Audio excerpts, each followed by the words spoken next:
Welcome to a journey of discovery that I am confident will make you reflect deeply on your own body. Take a moment to think. Why do we hear so much nowadays about health issues like breast cancer, hormonal imbalances, infertility, or even the prolonged suffering of menopausal symptoms? Could it be that these are the hidden costs of modern living, of the things we've come to accept as normal? But this isn't a story of despair. This is a story of hope.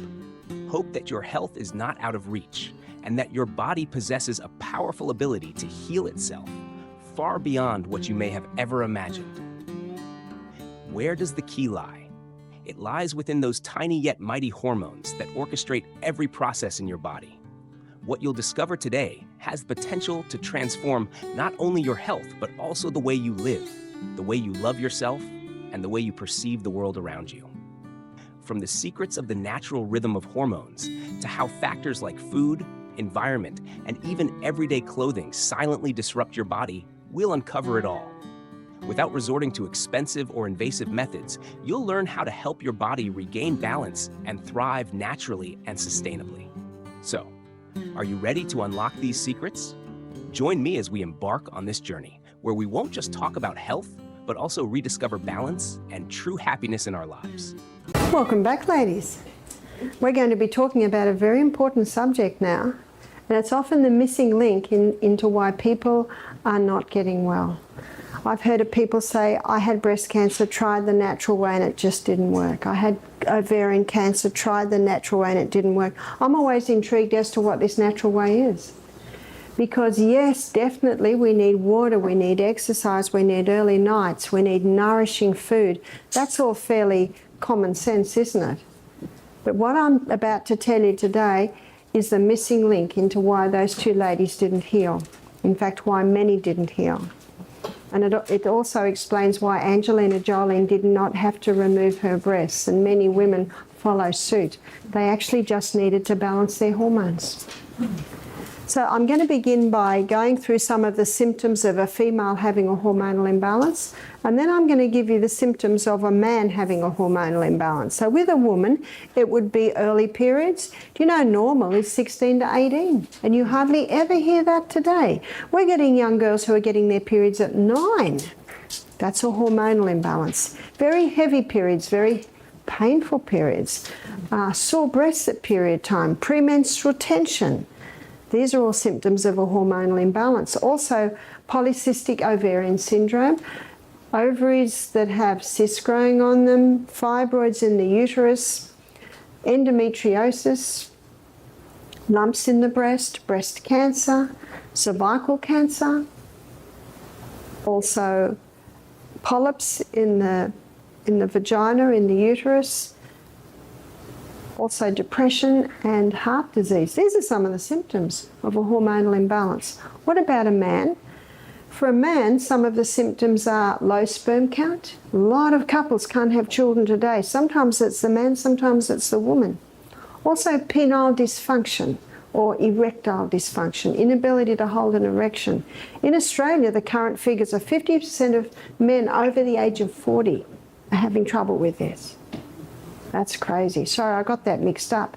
It's 40% of men over the age of 50 are struggling with this. And also prostate problems. A man with prostate problems, it's an indication of a hormonal imbalance. Too much of the female hormone can cause a man to be effeminate, and too much of the male hormone can cause a woman to be masculine. All of these are symptoms of a hormonal imbalance. What I want to do this morning is I want to take you through the monthly cycle, and then I want to show you what throws the cycle out of balance, and then I want to finish by showing you what brings the balance back. Notice that our sex hormones are made from cholesterol, and that is why they've just added breast cancer to one of the side effects of the cholesterol-lowering medication. If you don't have enough cholesterol, you can't make your sex hormones. From cholesterol, your body makes pregnenolone, and from pregnenolone, your body makes progesterone. Progesterone is a key hormone because from progesterone, estrogen is made. From progesterone, testosterone is made. And from progesterone, the adrenal hormones are made. I'm going to explain the monthly cycle like a dance, because it is like a dance. Different players come onto the stage at different times of the month.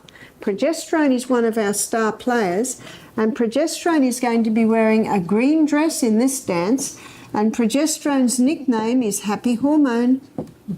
What's the old saying? Happy wife, happy life.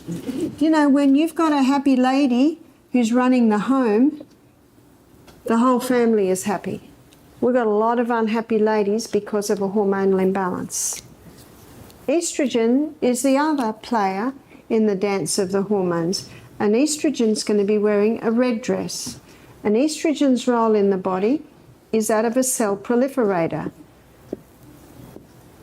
In other words, causing massive cell growth.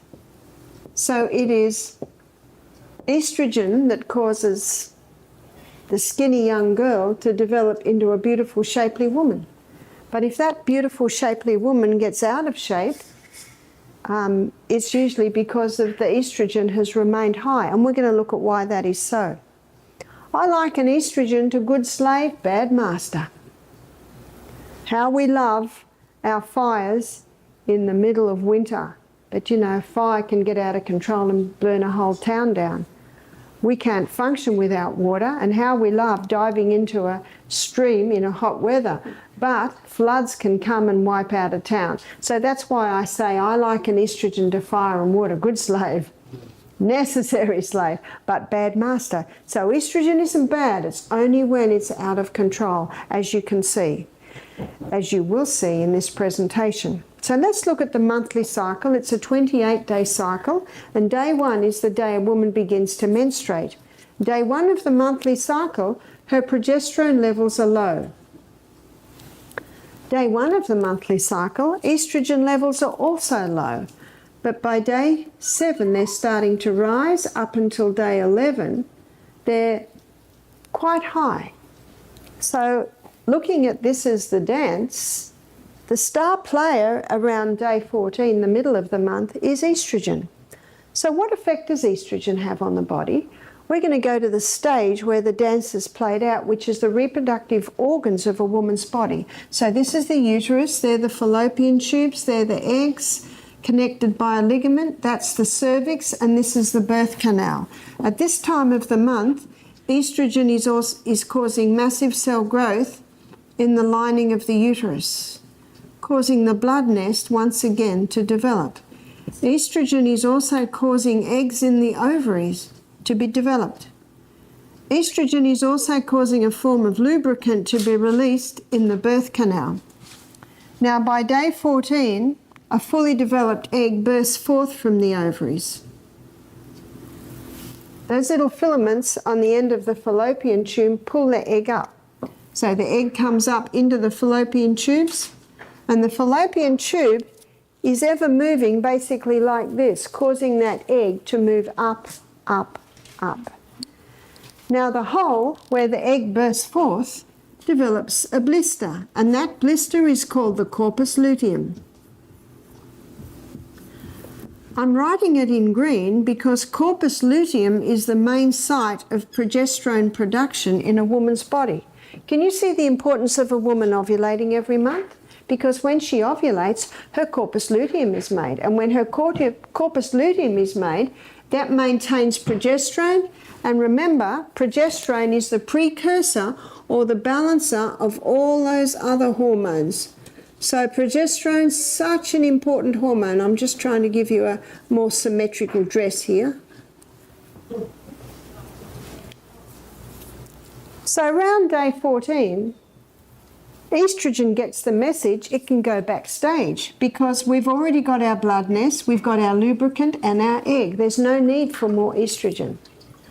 With the development of corpus luteum around day 14, then progesterone levels rise. Progesterone is now the star player in the dance of the hormones. So what effect does progesterone have?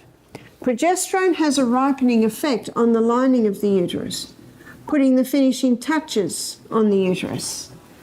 Progesterone also heightens a woman's mood at this time of the month, to the point of increasing her sexual desire at this time of the month. But progesterone has another effect. Let me magnify the cervix so you can see. So the cervix is usually like this, 2 lips and a mucus plug. Under the effect of progesterone at this time of the month, the mucus plug goes, the lips come up a little tighter, and a special form of lubricant is released around the cervix, and this lubricant is very profuse, thin and stringy, and it is designed to facilitate the entry of sperm up into the uterus. So you can see the stage is set for the entry of man. Did you know that between 200 and 500 million sperm are released with one ejaculation? The sperm cell is the smallest cell in the body. Now sometimes up to half of that sperm comes straight back out. If the sperm meet this cervix, very difficult to gain entry. If the sperm meet this cervix, that lubricant literally grabs that sperm and shoots it up into the uterus, and it's got a long journey, long way to go. Some of them go down the wrong road and they basically die and get absorbed back into the blood. Some of them go down the right road and they've found their prize, which is the egg. Do you know, a young man pulled up off the YouTube a little video clip of this journey of the sperm. It's quite fascinating. And you wouldn't believe what they're up against. No wonder God put between 200 and 500 million. And I saw a photograph one day of 15 sperm all trying to gain entry. Do you know, as soon as the sperm just gets the tip of its head in, the rest of the egg shuts down. It shuts down. It even releases a toxic fluid to kill off the other sperm. Just incredible. Occasionally, it just so happens that 2 enter at exactly the same time. That's when the twins share the placenta. Just incredible. As soon as that sperm is in there, its DNA starts to unravel. The DNA of the egg starts to unravel. It's just an incredible process. And within a matter of days, we've got the first 2 cells. Did you know that the DNA of a new human being is perfectly intact? So when does life begin? There's a lot of discussion on this. Yeah. Within days of conception, because that DNA never has been and will never be. I think there's going to be some surprises on the resurrection morning, is that right?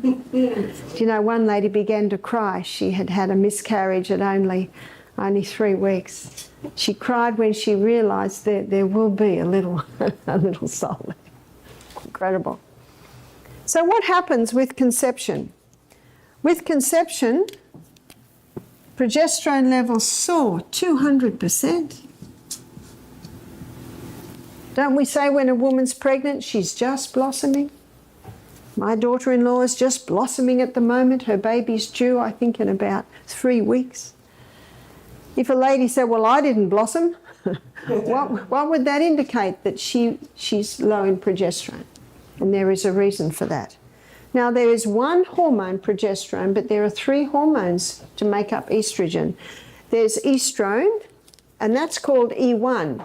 And E1 has strong cell proliferator action on the body. There's estradiol, and it's called E2, and it has strong cell proliferator action. Whereas estriol is called the delicate estrogen. So we're going to give it a little heart there because it's a delicate estrogen.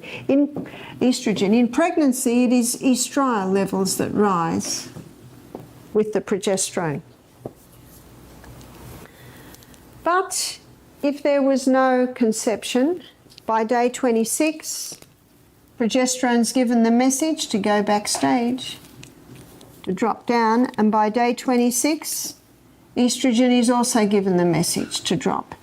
Now, when both of those levels drop, the blood supply to the uterus is cut, and when the blood supply to the uterus is cut, then the blood nest comes away, and we are once again day 1 of the monthly cycle. When my children were little, just 3 and 4, I used to tell them that mother has a blood nest. And if father puts a seed in, a baby grows. But if no seed comes in, the blood nest will come away. Do you know that's the best way to start is when they're little, with just simple little descriptions like that. And then as they get older, they can ask you, and and their understanding of it increases. I can remember, because we lived on a farm, that father duck would get on top of mother duck and he'd start pecking the back of her head, and my little 3-year-old William would run along and push father duck off and get mother duck and protect her from that naughty father duck. You know, when children grow up on the farm, you know, they also get a very simple and yet, you know, I believe that the way God meant it to be, the education, just as their understanding is able. I'd like to talk for a moment on sperm, because sperm is an alien to a woman's body, and when sperm enters woman's body, her immune system rises to attack. But when sperm goes through the prostate gland of a man, it takes on an immune suppressant property. So when woman's immune system rises to attack, the immune suppressant property of sperm knocks back her immune system and sperm gets through, otherwise none of us would be here. Now, woman's body has memory, and every time her husband's sperm enters her, she sees familiarity, and the immune system rises and goes, oh, it's just husband, we'll just stand back. And sperm enters. But can you imagine how dangerous it is if a woman has multiple partners? You can imagine how dangerous it is in the area of anal sex, how it can just wipe out that immune system. What's a pap smear? A pap smear is a little scrape or a little nick taken out of the cervix. Let's say a woman has a pap smear. That night she is intimate with her husband. Her immune system is trying to heal that, but in the presence of sperm, what does her immune system have to do? Stand back. Let's say it happens before she goes to sleep that night. And so the immune system can't deal with it even all night. And in the morning, gravity causes the sperm to come away. Let's say she's a very sexually active woman, and this is happening 2 nights out of 3. 6 months later, she has another pap smear. They just so happen to take it on the same spot. What's the result? Abnormal cells. What caused the abnormal cells? The first pap smear that was never allowed to heal. Women should be told that for 4 weeks after a pap smear not to allow sperm to enter her. Would it take 4 weeks? Not in a healthy woman. But there are some women that go to bed too late, that don't exercise, don't drink enough water, live on too much coffee, are eating devitalised food. It would take 4 weeks in that woman. In a healthy woman, it should be healed in about 10 days. One lady said, my husband can't wait 4 weeks. I said, well, he needs to wear a condom, but that sperm must not enter until that cervix is healed. So let's have a look now at what's causing the imbalance. Because as we've looked at Newton's third law of motion, to every action there is an equal and an opposite reaction. There is a reason for the imbalance that we are seeing. And the main cause of the imbalance, one of the main causes, is the contraceptive pill. 1957, the first contraceptive pill was introduced to women. 1960s is called the sexual revolution. Women wanted to be able to have sex without falling pregnant, so they were given the pill. But one writer in Australia, she calls it the mass murder of millions of women. Men and women have, are, and will continue to pay a very high price for this so-called sexual freedom. What is the pill? What does it do? The pharmaceutical companies grow acres and acres of Mexican wild yam. Now that Mexican wild yam contains a plant chemical called diosgenin. And in a laboratory, diosgenin can be converted into progesterone. Pharmaceutical company can't patent that. It's like they can't patent sodium bicarb either, because you can't patent something that's already there. So what they do is they add a few more atoms and come up with a synthetic progesterone. They add a few more atoms and they come up with a synthetic estrogen. You see, in the 80s, the pill contained pure estrogen, and they quickly acknowledged that that pure estrogen was feeding cancer. So every pill today has to contain the synthetic estrogen and the synthetic progesterone. Has that fixed everything? No, because it's progestin or progestone, and it blocks your progesterone receptor sites. It really hasn't fixed anything. But when the woman takes the pill, it's fed into that biochemical pathway that your body uses to make its own hormones, and it causes a disruption, and the body says, must be pregnant. So it stops releasing the egg. So the woman doesn't fall pregnant. So for 3 weeks she takes the pill. And then for 1 week she stops and takes a sugar pill, and the body goes, oh, mustn't be pregnant. Choke and bleed. After a week, back on the hormones. Oh, must be pregnant. Can you see this imbalance that's starting to happen? But what I want to illustrate to you is what's this causing. You see, your number one hormone should be progesterone because it balances all the others. Month after month on the pill. No ovulation, no corpus luteum. Where's progesterone going? Month after month on the pill with its synthetic estrogen. Where's estrogen going? We've got a problem, sadly too common today, called estrogen dominance, progesterone deficiency. Good slave, bad master is now the master. And what does the cycle look like now? Estrogen's up here. Estrogen with its cell proliferator action, causing massive cell growth in the uterus. There's the fibroids. Massive cell growth on the ovaries. There's your polycystic ovarian syndrome. There's your cysts on the ovaries. There's your endometriosis. This is your abnormal cells on the uterus, on the cervix. These are your cysts in the breasts. This is your breast cancer. This is your uterine cancer, your ovarian cancer. And the lady cannot lose weight because of the high estrogen. And the ladies were the baby boomers. Now they're going through menopause. How are they faring? They can't lose weight. They're having hot flushes. Estrogen causes capillary dilation, causes all the blood to rush to the skin. Then, whoo, hot. By the way, where's progesterone in all this? Down here. The woman's depressed. Got no happy hormone at all. She has no desire for sex. And when she has sex, it's painful because the cells lining the birth canal have become so tender. There is no lubricant. She is of all women most miserable. And she knows. She looks at her husband and he's starting to look at his secretary. It's a terrible state of affairs. So the woman goes to the doctor. She's in a mess. So he gives her something to stop the hot flushes, and it will. It's called hormone replacement therapy. Why does it stop the flushes? Because now the body thinks it's pregnant again. And instead of putting its energies to the skin, it puts its energies in the breasts and the uterus. 6 years later, she has a lump. It's breast cancer. Her doctor takes her off HRT immediately. Why? He knows.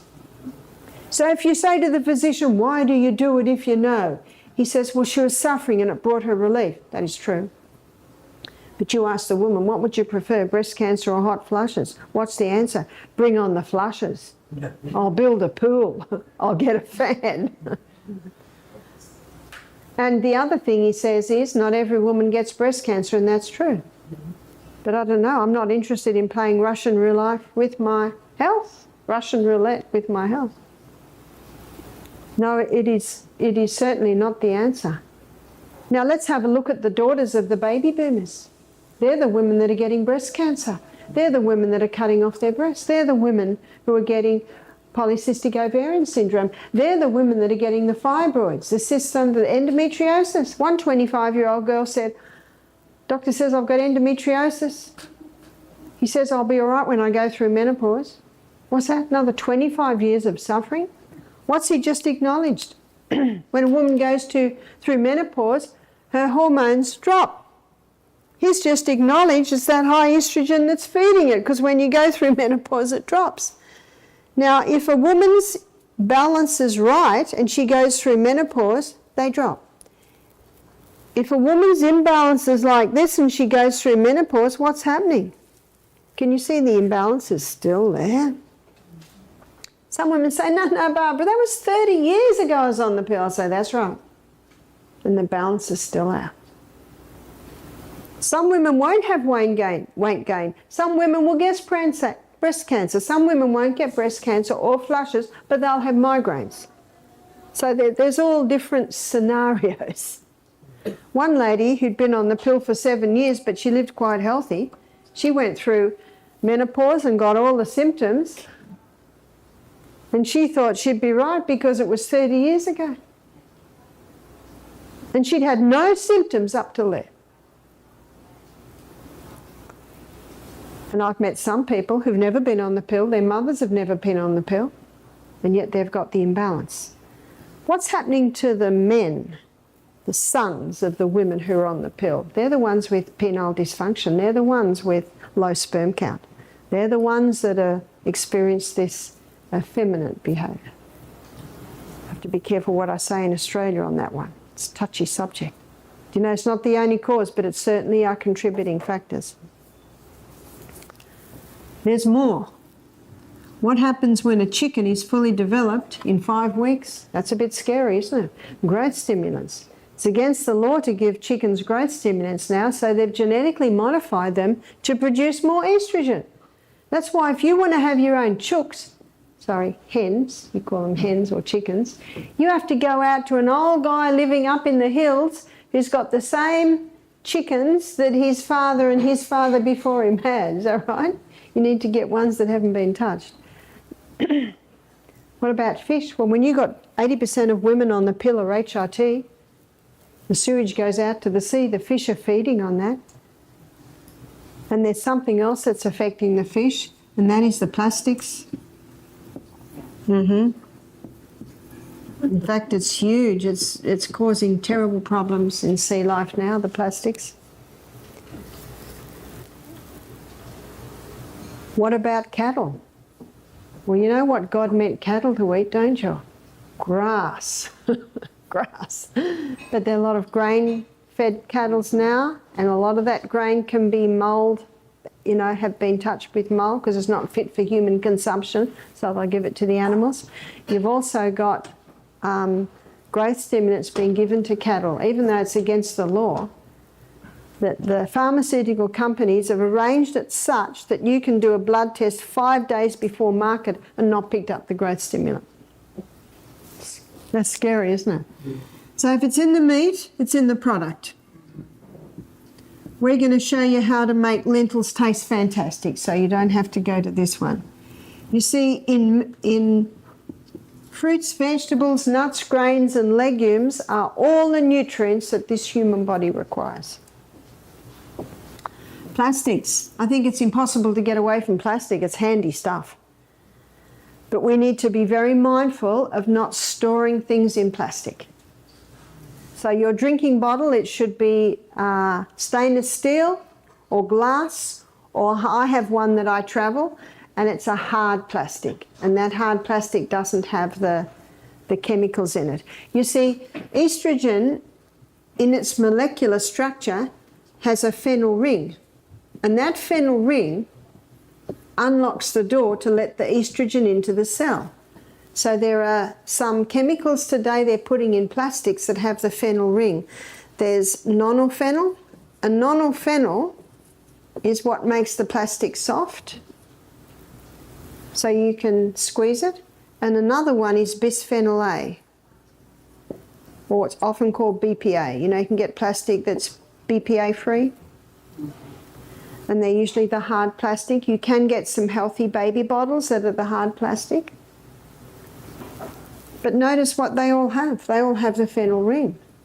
And that's why plastics, they're called xenoestrogens. That's estrogen mimickers. They mimic estrogen. They get into the estrogen receptor site. That's one of the reasons for this hormone imbalance epidemic that we're seeing, is the exposure to the plastics. One of the worst is hot soup into a plastic takeaway container. Also, if I'm travelling and I'm thirsty, I'll buy a bottle of water and I'll drink it, but then I'll put that in the bin. When you keep using those bottles, they keep breaking down. So be very careful of what's stored in there long. So I try and store all my food in glass or stainless steel. But also be mindful of what's touching your skin, especially ladies. There are 3 plastic fabrics. One is acrylic, polyester and nylon. And how many bras are made out of those? Do you know, I go into the shops and investigate, and you can get a very nice sports bra from fruit of the loom, and it's 95% cotton. Do you know a little bit of polyester is all right because you want a bit of stretch in there. Also, modal, M-O-D-A-L, it's the cellulose spun from the birch tree. Also, tencel, rayon and viscose are all made out of wood pulp. So they basically can be considered natural fibres. Now, it is true that cotton is the most sprayed crop in Australia. So when you buy cotton, you should wash it and put it on the clothesline. You know, in Australia, we hang everything out on the clothesline because you know what that sun does? It disinfects. It cleanses your clothes. I said to one lady in America, I like hanging my clothes on the clothesline. She said, oh, my grandmother used to do that. We need to get those clotheslines back.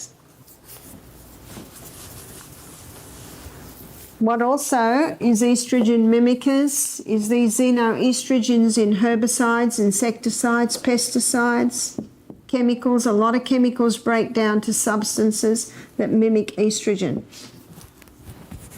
I'm going to tell you a story about one other aspect.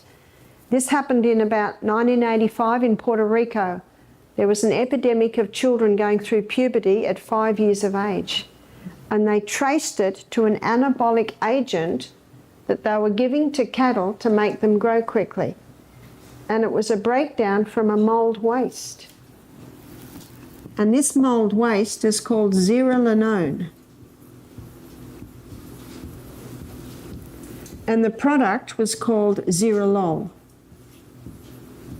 Now the farmers thought because it wasn't actually a chemical, they could give it to the cows right up until, a couple of weeks before market. But as I showed you on Monday, these mould wastes are quite toxic. So that zearalenone, that mould waste, has an estrogenic effect on the body. In fact, grains grow it easily. And that's why people on high wheat diets, they can be getting a little bit of an overload of zearalenone. Because a small amount is allowed through, otherwise no wheat would ever be passed. So they discovered that women were eating meat in pregnancy that had had the zearalol, causing it to grow quickly, and then that was affecting their babies, so their babies were going through puberty at 5 years of age. This is in Puerto Rico, 1985. So I'm going to show you 4 different types of estrogen. Now these are 4 cells, and these are 4 estrogen receptor sites on the cell. So this one is the xenoestrogen, and xenoestrogen is 20,000 times stronger than the plant. So there's the plant there. So, sorry, I've made a mistake there. That's human. So how big is xenoestrogen? It's huge. And this is zearalenone. And it's 1,000 times stronger than the human. So it's about this big. Well, how big's human? Human estrogen's that big. And it's 20,000 times stronger than the plant. So how big's the plant? The plant is only a tiny little thing that just slips into the receptor site like that. So where do you find the plant's estrogens? You find the plant estrogens in red clover, in some greens, in soy. And this plant estrogen, because it's a plant, it comes to the receptor site and it knocks. Excuse me, can I come in? And the cell says, no, we've got enough. So you know what the plant estrogen does? Sits in the receptor site, protecting that receptor site from these 2 guys who are the nasties. But if it knocks on the door and says to the cell, do you need me? And the cell says, oh, yes, please, it will come in. Psalm 104 verse 14, the Bible says, God gave herbs for the service of man. I love that illustration because plants come in and say, where would you like me? I am here to serve you.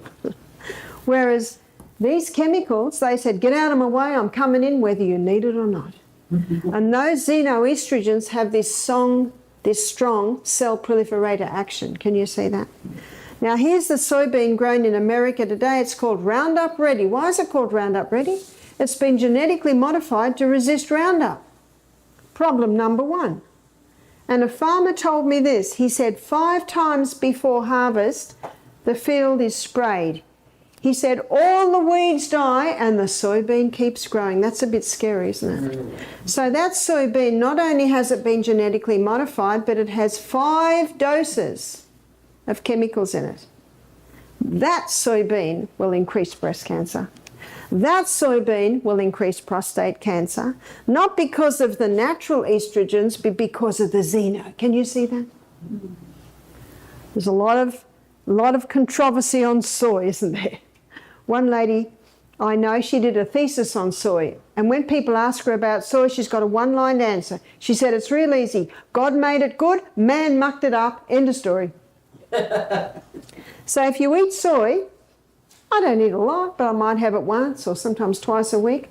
I make sure it's non-GMO, organically grown. Then there's not a problem.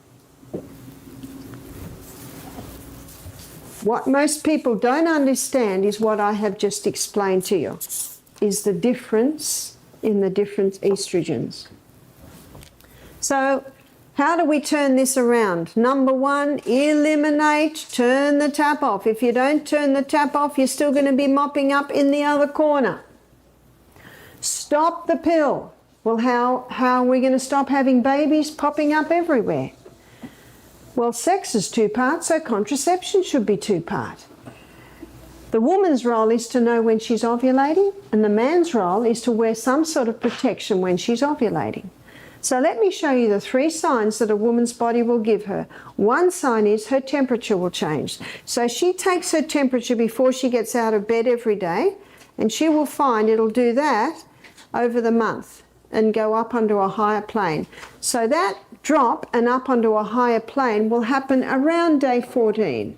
It might be day 13 or it might be day 15. But when she monitors her temperature, she allows herself to be able to define when her ovulation starts. The second sign is that the vaginal mucus changes. Now when estrogen's high, it's more thick and creamy and not as profuse. When progesterone levels are high, it's very profuse, really clear and stringy. So as she just tests her mucus every day, she writes it on a chart. So she makes herself a monthly chart. The third sign is that her cervix changes. So every day she just tests her cervix and comments. Now at first she's got nothing to compare it with, but as she goes on week after week after month, she'll start to be able to decipher the changes. And she will find those 3 signs will come together usually in this month here. So she will say to her husband, I'm safe, I'm not safe, I'm safe. So when she is not safe, he needs to wear a condom or muster the art of withdrawal. Apparently the Italian men used to pride themselves in not getting their women pregnant by mastering the art of withdrawal. I love that story because how often has it just been put on the woman? But you know, it should be 2 parts. So my daughter Jessica and her husband Matthew, they were married for nearly 4 years before baby Amethyst appeared. How nice to have a bit of time together before the little darlings appear. The darlings that can make or break, because sometimes it can be very challenging. So that is how you can eliminate the pill. So this is the several steps to get the hormonal imbalance. Eliminate the pill, stop the HRT. This list here will show a woman how she can manage her hot flushes without the HRT. Eliminate the meat and its products. If a person loves meat and its products, must be organic. It's actually unsafe today. But we'll show you here how vegetarian food can taste very nice. I think it's impossible to eliminate plastic, but just do the best you can. Don't have your food in there for very long. I know when I travel, there are some things I've got that, in fact, oh, how I love plastic to put my shoes in when I travel. If I was going on a picnic and I had in the car with lots of things rattling, I might put some of my things in plastic. But if I put it in plastic containers, I'll often line it with greaseproof paper, something like that.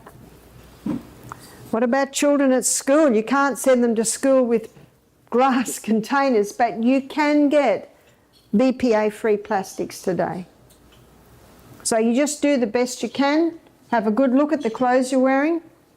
Go organic as much as possible. Get the chemicals out of your home. And this fourth one, to be able to protect yourself from zearalenone, try and cut out the wheat. I don't eat wheat hardly ever. Sometimes if I travel, I eat a little, and I can handle it because I hardly ever eat it. If someone's got a health problem, they need to totally stop it. And once they've conquered their health problem, they might be able to have a little now and then. So number one is turning the tap off. Number two, your liver has the ability to detoxify you from environmental poisons. There's the liver, and we're specifically talking about estrogen now. If the liver puts the estrogen down the hydroxy-2 pathway, it goes out of the body. If the liver takes the estrogen down the hydroxy-16 pathway, it comes back in 100 times worse. So you can see, ladies, we don't want the hydroxy-16 pathway. We want the hydroxy-2. I'm going to call it highway 2 and highway 16. And I'm going to make a list of foods and herbs and vitamins that stimulate highway 2, getting rid of that estrogen, and inhibit highway 16, which wants to keep it back in. One is the cabbage family. The cabbage family contain a plant chemical called indoles. And these indoles stimulate highway 2 and inhibit highway 16. So it can be very simple of just eating the cabbage family every day. So that might be broccoli, Brussels sprouts, cauliflower, kale, bok choy, and of course cabbage. High estrogen opposes thyroid function. So people that have a thyroid problem, it can be a hormonal imbalance, and people that have a thyroid problem, they need to be cautious of raw brassica. Raw brassica or raw cabbage family contain goitrogens, and goitrogens inhibit thyroid function.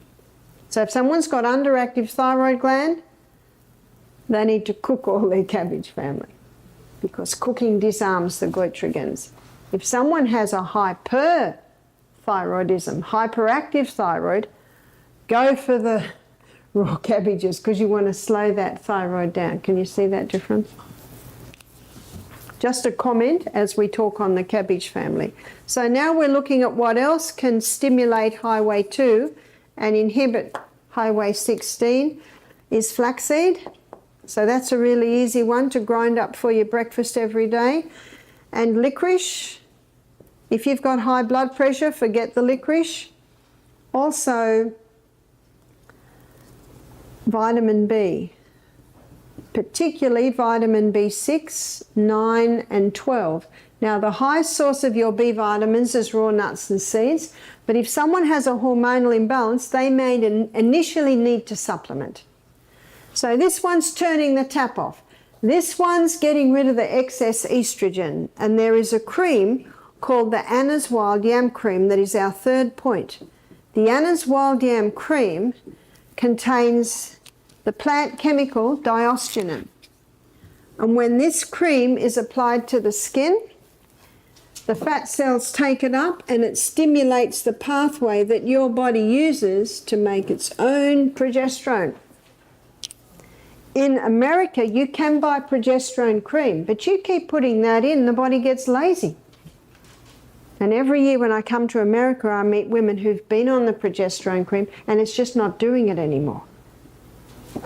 But if you apply the yam cream, can you see what it's doing? This is why I like it. It's stimulating your body to make its own. So it's superior. So the directions are one finger dip, that's just past the nail bed. So finger in past the nail bed, that's about the right amount. Inside of arms one time, abdomen another time, inside of thighs another time, chest, so you alternate your spots. And a woman applies it morning and night, so two times a day for 3 weeks a month. So ladies who are here on our program who are interested in beginning the Anna's Wild Yam Cream, I think Sunday's the 1st of April, yeah? So if you apply it 1st of April or nearly the 1st of April, then you will apply it for the first 3 weeks of every month. And a lot of women find it easy to eliminate the first or the last week of the month, and then it's easy to remember. How long would a woman apply it for? At least 1 year. One lady said, I tried it for 2 months and it didn't work. I said, well, let me show you what's happening at 2 months. So this lady had the imbalance. After 2 months, we're about there. Where do we want to be? Here. She said, well, how long do I have to be on it? And I said, well, it's been out for 20 years. The good news is it won't take 20 years, but it may take 1 or 2. I met a 9-year-old girl when I was in the Bronx who already had her periods, developed breasts at 8. So she went on the Anna's Yam Cream. I met a 90-year-old woman who was on the Anna's Wild Yam Cream for her osteoporosis. You see, when you boost progesterone cells, you boost osteoblast cells. They're your bone-building cells. So if you're between 9 and 90, do it for depression. I've seen many people, especially women, get off their antidepressants by implementing what we're going to start looking at tomorrow, which is the 8 laws of health. So that's fresh air, sunshine, nourishing food, early nights, stop the stimulants, implementing the 8 laws of health, going on the Anna's Wild Yam Cream, boosting progesterone, easing off your antidepressants. Isn't that good news? What about men? Well, a man would go on the yam cream, and they make a cream now called his yam cream. And it's the same really as the Anna's, but it's got a few herbs specific for men. So the his yam cream, a man will apply just a little bit, just the very tip of the finger twice a day, and he doesn't have a break because men aren't cyclic like women. Why would a man be on it? To help if he was a little effeminate. It would help with his masculinity, to help get the testosterone levels down to conquer prostate problems. One man said, forgive the French, he said, this cream just puts lead in my pencil. So it helps with penile dysfunction.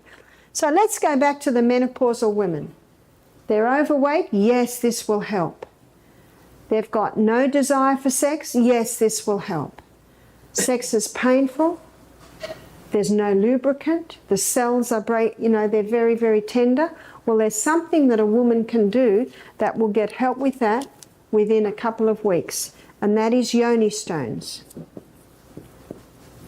Now, these were developed in the Chinese dynasty to get the concubines sexually toned for the emperor. They're made out of nephrite jade. Nephrite jade is the best. It's like a marble. You want a very dense stone. And the first and the largest stone, they're like an egg, is about that big. The next egg is a little bit smaller, and then you've got one that's smaller again. And the largest nephrite jade yoni stone is inserted right up until into the birth canal until it touches the cervix. Now these yoni stones have little holes at the bottom, so a woman can put a little bit of dental floss in so it can be easily extracted. Now what a woman will do is she'll wear the largest stone for 1 hour a day, week 1, 2 hours a day, week 2, 3 hours a day, week 3, 4 hours a day, week 4, until she gets up to the 5th week where she's wearing the stone for 5 hours a day. She will wear that stone for 5 hours a day for about 6 months. By then her pelvic floor is very strong. And several times while she's wearing it, she can do Kegels. She can strengthen her muscles against it. Now, before I tell you the results and the feedback that I've been getting from women, after 5 months, she can go to the middle-sized stone. And she will start wearing that 5 hours a day for about 6 months. And by then her pelvic floor is strong enough to hold the smaller stone. So what's happening with women wearing this yoni stone, because it's so strengthening their pelvic girdle, that it's healing prolapses. You see, we're ever fighting gravity, yeah? Where it drops down. But if your pelvic floor muscles are strong, you will never have a prolapse. So also I'm seeing women that have been incontinent, no more incontinence after wearing the yoni stone.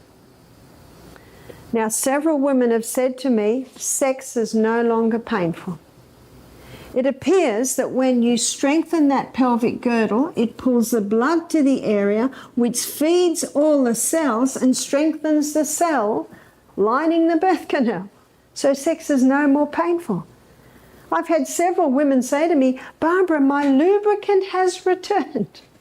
I've had couples say to me in their 50s, thank you, Barbara, our sex life has returned. Our husband can now perform because of his yam, and the lady doesn't find it painful anymore. Do you know, I believe God meant for human beings to be enjoying their sexual relations as a married couple till their 80s. But I find people in their 50s, and sometimes if the man is very sexually active, he gets very frustrated because, his poor wife, he doesn't know what to do. He needs to be relieved, but his wife, it's so painful. So I've seen many couples return to that, enjoying that part of their relationship again. My daughter Jessica, she had a home birth. Her baby's 7 now.